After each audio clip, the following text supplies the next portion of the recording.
Você já pensou em todo o conteúdo do verbo perdoar? Já desenvolveu para você mesmo ou para os outros a extensão do ato do perdão? Essa é uma questão que eu quero tratar.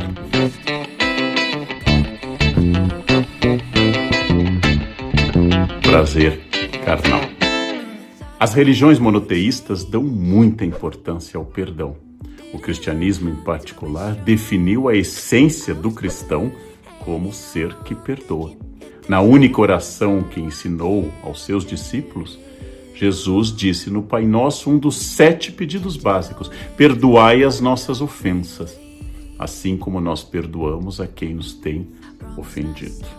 Então aqui se estabelece na oração do Pai Nosso um caminho de ida e de vinda. Você e eu somos humanos, pecadores, decaídos.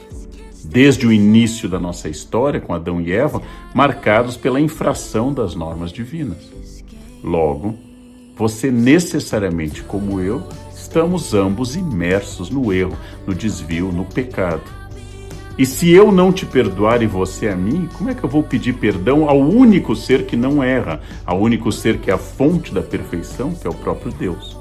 Então Deus está disposto a me perdoar, mas Ele exige como contrapartida que eu também perdoe. E perdoe as pessoas ao meu redor. Se eu não fui capaz de ignorar a falta do próximo, é que eu posso pedir a Deus que ignore as minhas. Nas várias parábolas sobre perdão, como no filho pródigo, o pai perdoa o filho que gastou tudo e volta e ama e fala sobre a capacidade de amar. Nas várias faltas, as parábolas que as faltas aparecem, Jesus sempre insiste: o perdão é essencial. Nós também temos o episódio da adúltera que pega em adultério, é jogada aos pés de Jesus e os homens querem apedrejá-la segundo a lei de Moisés. Mas nisso havia uma armadilha. Os fariseus queriam que Jesus dissesse ou que a lei de Moisés não era válida e como tal seria uma blasfêmia imensa, ou que ele dissesse que tinham que apedrejá-la. E nesse caso, Jesus, o amoroso, o caridoso, seria pego em contradição. E Jesus disse: sim, essa mulher pecou. Quem não tiver pecado, atire a primeira pedra. Jesus insiste com essa passagem da adúltera. Ele insiste numa questão que está no Pai Nosso também. Ele insiste que a nossa condição de pecadores, universais, constantes, que todos nós estamos imersos no lodo do erro, obriga que você e que eu nos perdoemos todos, porque senão ninguém resiste. Se eu não consigo nem perdoar a você, que é igual a mim na sua fraqueza, vai esperar perdão de Deus, que é perfeito. O cristianismo diz que eu tenho que desculpar aos outros 70 vezes 7, Sermão da Montanha. E esse número não é 490. Esse número é uma metáfora para o infinito. 70 vezes 7. Eu tenho que perdoar constantemente. E quanto mais uma pessoa me ofender, mais eu devo perdoar. Isso era uma mudança em relação a um sentido que está presente tanto no Código de Hammurabi quanto em partes do Antigo Testamento, em que a ideia de justiça vem antes da ideia de perdão.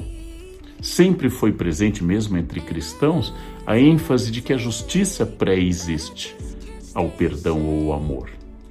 Velho ditado medieval de que quem perdoa o lobo castiga a ovelha.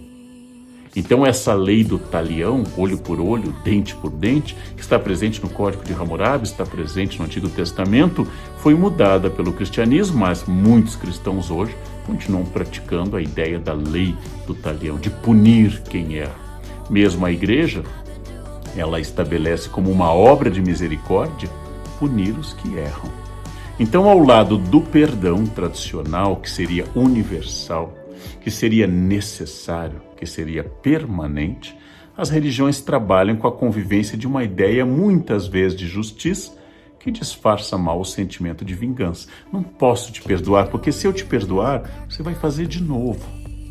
Se eu ignorar que você é um molestador de mulheres, mulheres sofrerão. E em nome dessa justiça, inclusive pelas próprias mulheres, eu acabo supondo, imaginando e desenvolvendo que é importante punir. Essa é uma contradição muito complicada entre a ideia de justiça e de amor e perdão.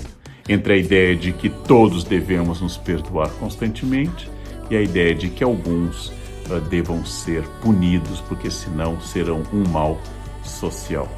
Totalmente diferente desse debate entre lei do talião e perdão, existe a posição dos budistas, porque no budismo não existe pecado. Aliás, não existe um Deus que provoque no budismo uma punição ou que provoque um benefício.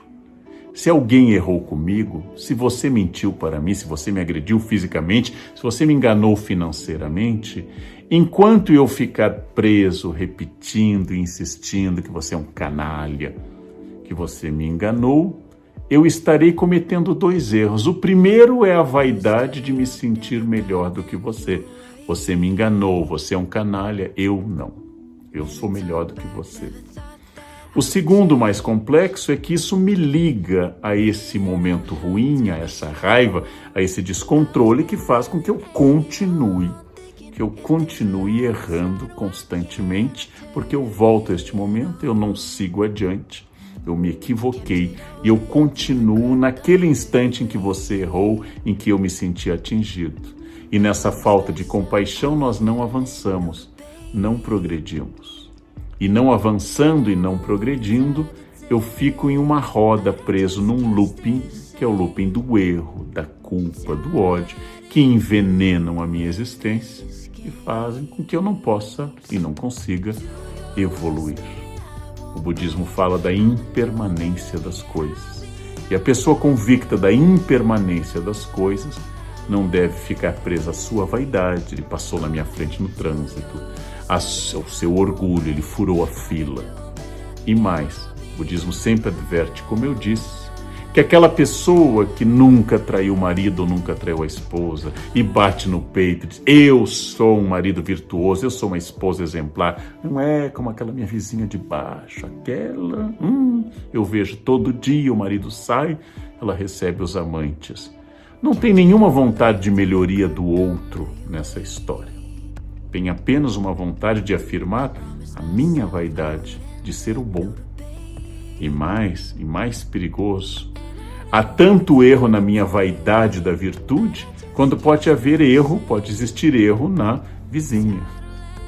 Ou seja, um erra pelo desejo da carne, pelo não cumprimento das promessas matrimoniais, e outro erra porque se envaidece por ser melhor do que o outro. Ambos são arrastados pela sedução do eu. Ambos são arrastados pela sedução da vaidade. Ambos não aprenderam nada com os ensinamentos tradicionais do budismo. A psicanálise traz uma outra questão. Quando eu vejo alguém errando e me perturba muito, é claro que isso pode ser a indignação diante da injustiça ou da violência, mas com frequência a minha raiva revela quem eu sou ou o que eu desejo. Se eu me esforço constantemente para agir certo, e isso é um sacrifício, quando o outro não age certo e parece que não se importa muito com isso, ele revela a minha dor, ele revela o meu limite. Então eu não como nada que engorde, eu treino 2 horas por dia, eu não como doce há anos, eu me privo do álcool porque eu quero ter um corpo perfeito, isso me dá alegria, mas eu vejo que fulano se acaba na baba de moça, no pudim e na ambrosia, não acorda de madrugada para correr e pior, parece feliz. Isso é imperdoável. Eu tenho que estabelecer que a minha ideia de sacrifício seja compartilhada por todos. Eu não vou conseguir justificar. E o outro que é feliz não seguindo aquele caminho, este mostra o espelho da minha dor. Eu que sou fiel à minha esposa, eu que nunca traí, eu que levo uma vida exemplar, vejo que o vizinho não faz isso, ele revela que não é tão bom para mim, porque não é uma opção natural, é uma imposição de uma moral, e talvez eu não seja moral porque eu seja bom, talvez eu siga moral porque eu seja covarde, porque eu tenho medo, porque estou preso a tradições, e quando eu vejo alguém liberta as tradições, isso me irrita muito. Isso é muito comum no caso sexual, em que o comportamento de uma pessoa, alguma especificidade do comportamento sexual de uma pessoa, acaba me parecendo um gesto de liberdade, liberdade que eu não admito, porque eu não me concedi, porque eu não me permiti. E essa liberdade vivida alegremente por outra pessoa, essa me pega de jeito.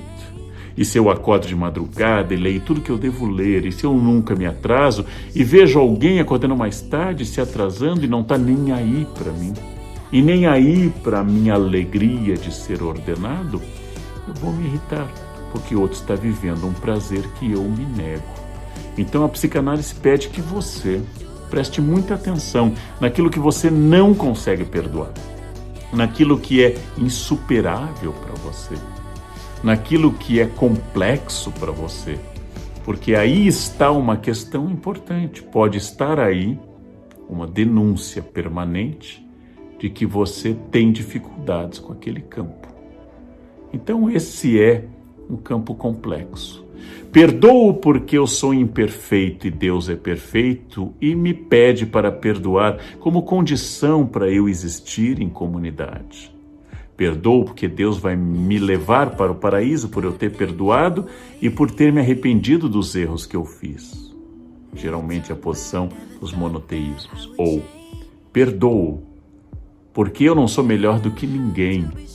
Perdoo porque eu também erro, e a vaidade de não errar é pior, talvez, do que a honestidade de ser um atrasado, um mentiroso, um adúltero.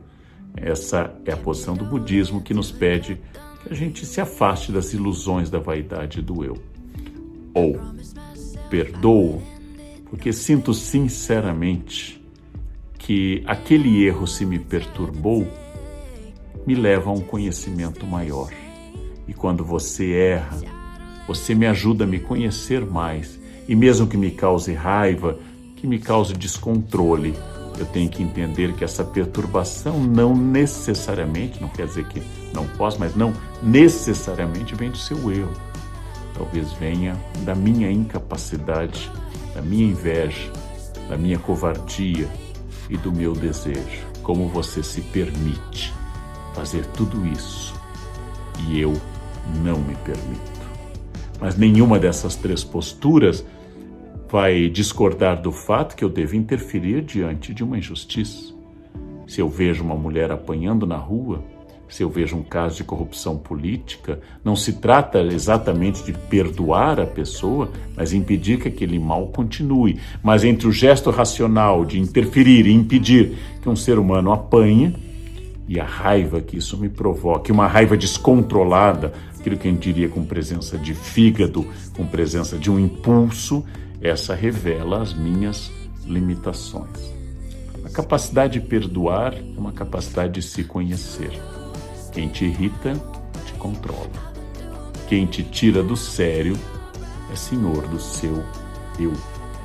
Quem arranha seu narciso revela sua insegurança, a sua, e revela que na sua raiva está o fato de que você ainda não se conhece. Porque uma pessoa que se conhece, dizem os filósofos estoicos, atinge a ataraxia, o equilíbrio absoluto, e não vai ficar arrastada para a raiva, para o lodo das coisas pequenas. É um grande aprendizado. Todo exercício de enfrentamento com o mundo é um exercício de enfrentamento com a minha vaidade. E volto a dizer, isso não significa imobilidade. Eu não posso dizer que eu não vou interferir, porque ali está apenas meu desejo denegado, minha frustração. Mas eu vou interferir sem paixão, sem me sentir superior, sem trazer raiva, apenas para impedir que algo errado continue ocorrendo. Isso nos casos explícitos de agressão, de desonestidade, mas nos outros casos em que as pessoas manifestam gostos, sexualidades, orientações diversas, e isso não fere a ética, isso não fere a existência livre de outra pessoa. Nesses casos, se eu me perturbo ou se eu me acho superior, ou se eu condeno, porque tem algo em mim que precisa ser melhor revelado. A ideia do perdão é uma ideia muito forte, porque ela é um dos maiores instrumentos de eu me conhecer, de ter o controle sobre mim e, no fundo, saber que no outro está o espelho de tudo aquilo que eu temo, que eu invejo, que eu desejo. A pessoa que se conhece talvez jamais se irrite.